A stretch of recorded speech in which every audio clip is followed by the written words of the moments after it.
9/11 दुनिया की तारीख में कुछ ऐसे वाक़यात होते हैं जो सिर्फ एक दिन के लिए नहीं बल्कि नस्लों के लिए असर छोड़ जाते हैं। 11 सितंबर 2001 उन्हीं में से एक दिन था जिस दिन अमेरिका के दिल में ऐसी दहशतगर्दी की चोट लगी जिसने पूरी दुनिया को हिला कर रख दिया। आज हम ये जानने की कोशिश करेंगे कि 9/11 का हमला कैसे हुआ, इसके पीछे कौन लोग थे, उनका मकसद क्या था और इस हमले के बाद पूरी दुनिया में क्या तब्दीलियाँ आईं।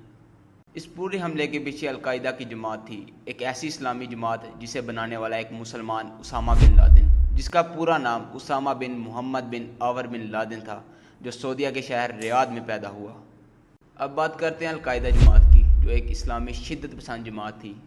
1988 में उसामा बिन लादेन ने इसे कायम किया। उसामा बिन लादेन खुद भी एक सऊदी अमीर शहजादा था और अमेरिका के बिल्कुल खिलाफ था। पूरी दुनिया में अमेरिका जहां भी मुसलमानों के साथ जुल्म ज़्यादती कर रहा था, उसामा बिन लादेन उसके खिलाफ मुसलमानों को सपोर्ट कर रहा था।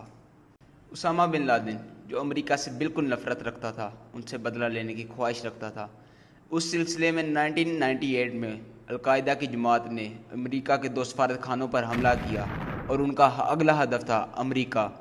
11 सितंबर की सुबह ये एक आम सुबह थी। लोग मामूल के मुताबिक अपने घरों से निकलकर काम पे जा रहे थे, लेकिन किसी को क्या पता कि आने वाले लम्हे में उनके साथ क्या होगा।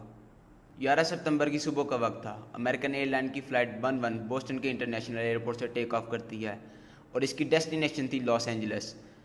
इस फ्लाइट में टोटल 92 पैसेंजर्स थे, जिनमें से 11 क्रू मेंबर्स और 81 पैसेंजर्स थे।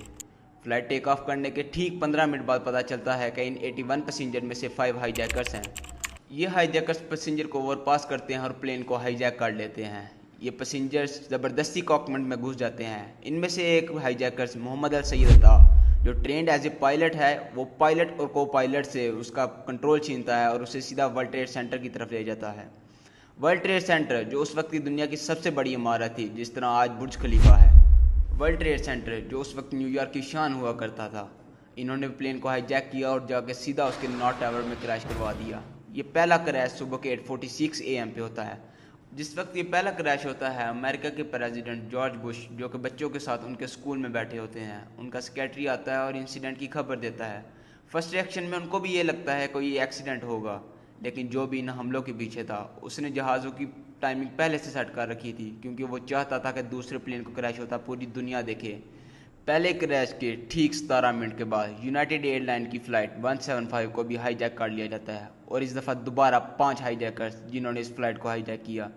ये हाईजैकर्स पैसेंजर को ओवरपास करते हैं और कॉकपिट में जाकर घुस जाते हैं।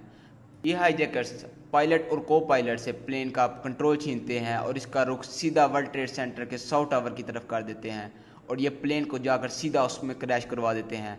इस वक्त तक भी अमेरिका के प्रेसिडेंट जॉर्ज बुश, जो कि बच्चों के साथ उनके स्कूल में बैठे होते हैं, उनका सेक्रेटरी आता है और आकर बताता है अमेरिका इज़ अंडर अटैक।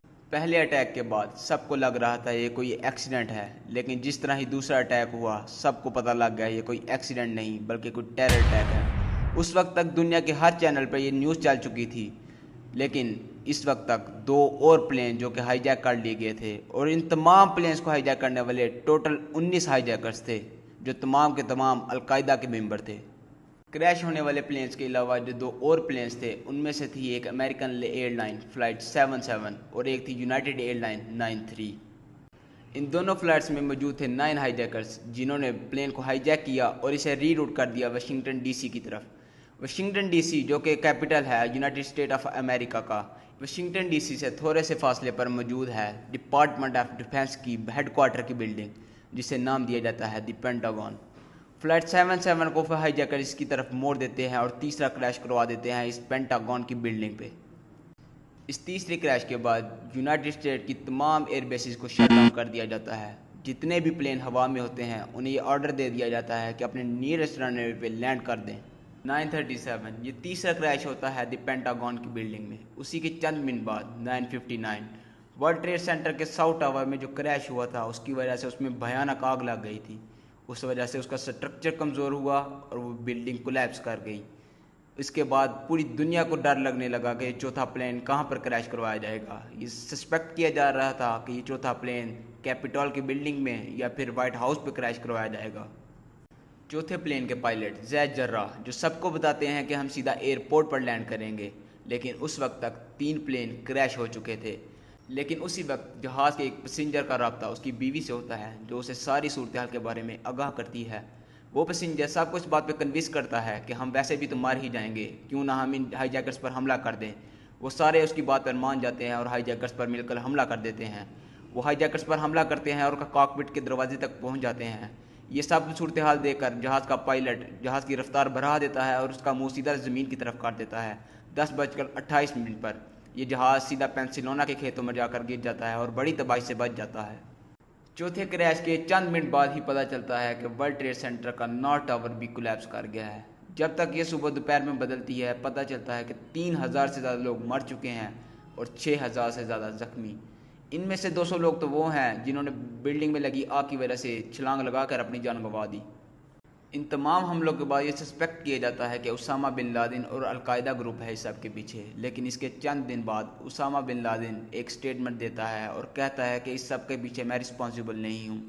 لیکن 2004 کے الیکشن میں اس حملے کے ٹھیک 3 سال بعد اسامہ بن لادن کی طرف سے ایک ٹیپ ریکارڈنگ جاری کی جاتی ہے اور اس حملے کی اکنالجمنٹ لیتا ہے اور کہتا ہے کہ القاعدہ کے اس کے پیچھے کچھ موٹیویشن تھی، اور وہ موٹیویشن یہ ہے کہ یو ایس جو مڈل ایسٹ میں انٹرفیئر کر رہا تھا، یو ایس جو اسرائیل کو سپورٹ کرنے لگ رہا تھا، یو ایس جو سعودیہ کے ساتھ کولیبریشن کر رہا تھا، لبنان میں مسلمانوں کے ساتھ جو ہو رہا تھا یو ایس اسے سپورٹ کرنے لگ رہا تھا۔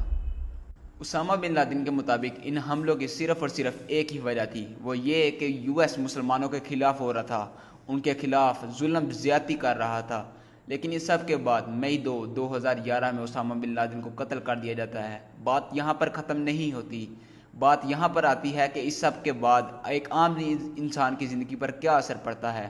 عام انسان سے مراد یو ایس کا رہنے والا نہیں بلکہ پوری دنیا میں رہنے والے لوگوں کی زندگی پر اس کا کیا اثر پڑا۔ 9/11 کے واقعے کے صرف اور صرف 6 ویکس کے بعد ایک پیٹریاٹ ایکٹ قائم کیا جاتا ہے جو حکومت کو پوری پاور دیتا تھا۔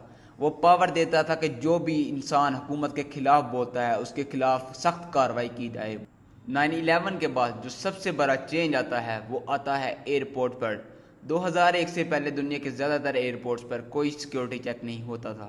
آئی ڈی کارڈ کئی دفعہ چیک کیا جاتا تھا اور کئی دفعہ شاپنگ مال میں جو انٹر ہوتے ہوئے آپ میٹل ڈیٹیکٹر دیکھتے ہیں اس سے سیکیورٹی چیک کیا جاتا تھا۔ فلائٹ سے زیادہ دیر پہلے آنا نہیں پڑتا تھا، 15 یا 30 منٹ پہلے آنا کافی ہوتا تھا، لیکن آج یہ سب کچھ ختم ہو چکا ہے۔ فل باڈی سکین ہوتا ہے، mandatory I D card check ہوتا ہے، آپ کو پاسپورٹ دیا جاتا ہے، پاسپورٹ چیک ہوتا ہے، اس کے علاوہ آپ کو بورڈنگ پاس دیا جاتا ہے۔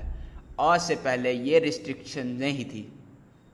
ارلی 2023 میں پائلٹس کو ان کی سیکیورٹی کے لیے ویپنز دیے گئے تھے، کاکپٹس کے ڈورز کو ری انفورس کر دیا گیا تھا ان کو انٹرپشن سے بچانے کے لیے، فائرز اور گرینیڈ سے بچانے کے لیے۔